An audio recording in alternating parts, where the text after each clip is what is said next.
Assalamualaikum warahmatullahi wabarakatuh. Selamat siang Bapak Ibu Guru yang terhormat. Pertama-tama, marilah kita panjatkan puji syukur terhadap Allah Subhanahu wa taala karena telah memberikan rahmat sehingga kita dapat berkumpul di ruangan saat ini. Perkenalkan, nama saya Andika Dana yang akan bertugas sebagai moderator dalam penyampaian materi tentang danau. Adapun anggota kelompok saya lainnya yaitu Ferry sebagai penyaji utama, Adit sebagai penyaji kedua, dan Hafid sebagai notulen. Langsung saja ke penyampaian yang utama yang akan disampaikan oleh Ferry. Untuk Ferry, dipersilahkan. Baik, terima kasih. Di sini saya akan menjelaskan tentang pengertian danau. Danau adalah sumber air tawar yang menunjang kehidupan makhluk hidup. Danau adalah cekungan yang berisi air tawar yang lokasinya ada di daratan. Danau biasanya hanya terisi oleh air tawar, tapi ada juga yang berisi oleh air asin. Contohnya, Danau Laut Kaspia yang ada di Rusia. Selanjutnya, saya akan menjelaskan tentang cara-cara disebutnya danau. Cara-cara disebutnya danau ada 3. Yang pertama, danau harus memiliki kedalaman yang cukup dalam dan memiliki tanda-tanda perbedaan suhu di setiap kedalamannya. Lalu, yang kedua, tumbuhan yang ada pada danau tidak boleh menutupi seluruh permukaan danau dan biasanya hanya ada di pinggir-pinggirannya saja.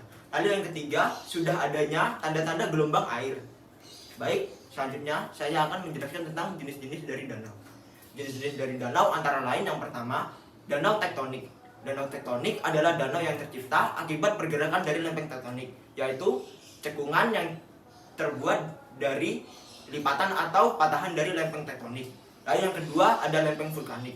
Ada danau vulkanik. Danau vulkanik adalah danau yang tercipta akibat letusan dari gunung berapi yang kalderanya terisi oleh air akibat kepundannya yang tersumbat.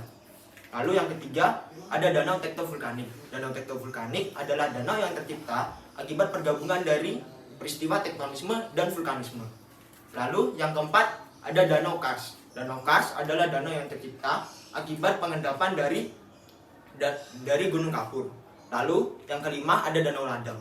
Danau ladang adalah danau yang tercipta akibat pemotongan dari minder sungai yang terjadi akibat perbelokan dari aliran sungai.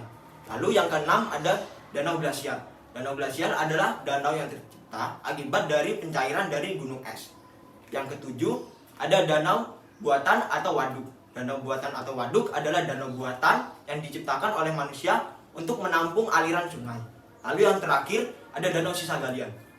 Danau sisa galian adalah danau yang tercipta akibat dari sisa galian dari tambang. Contohnya seperti batu bara dan sisa galian-galian lainnya.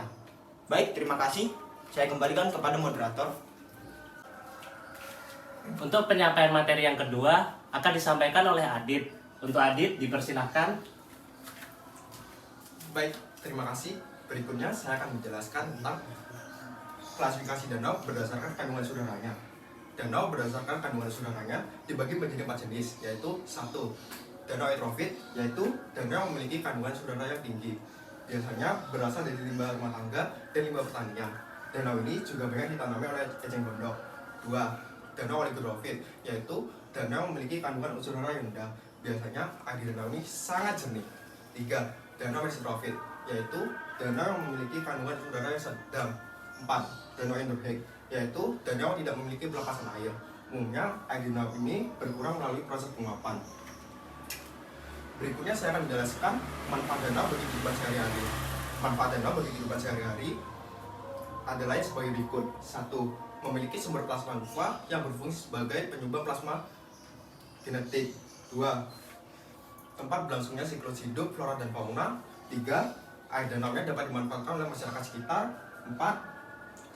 Tempat penyimpanan air berlebih yang berasal dari aliran sungai, air hujan, dan lain sebagainya. 5. Pembangkit listrik yang berasal dari PLTA. 6. Objek pariwisata. Baik, berikutnya kita lanjut ke pokok permasalahan danau yang ada di Indonesia. Pokok permasalahan danau Indonesia salah satunya terdapat di Danau Batur di Bali. Danau ini mengalami pendangkalan dan air di danau ini juga termasuk yang tercemar loh.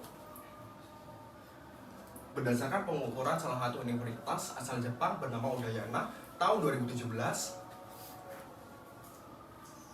dari kedalaman tersebut, danau ini memiliki kedalaman sekitar 82 meter dan air di danau ini masuk ke tingkat 2 atau tidak layak minum ucapnya. Sekian dari saya kembalikan kepada moderator. Untuk penyampaian yang berikutnya adalah tentang kesimpulan.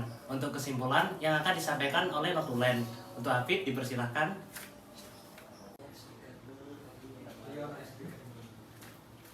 Baik, saya sebagai notulen akan menjelaskan kembali atau menyimpulkan materi yang sudah kita sampaikan hari ini. Jadi, danau merupakan cekungan yang berisikan air yang memiliki lingkup cukup luas yang dikelilingi oleh daratan dan juga dapat menunjang kehidupan makhluk hidup lainnya. Danau memiliki banyak sekali jenisnya, yang seperti sudah dijelaskan tadi, ada danau tektonik, danau vulkanik, danau tektovulkanik, danau kars, danau gelsia, danau buatan, dan juga danau sisa galian. Dan juga danau memiliki banyak sekali manfaat, seperti contoh sumber mata air, sebagai sarana transportasi, dan juga sebagai sumber tenaga listrik atau PLTA. Jadi kesimpulannya, danau adalah salah satu kekayaan alam yang harus kita jaga dan dilestarikan agar bisa bermanfaat bagi makhluk hidup.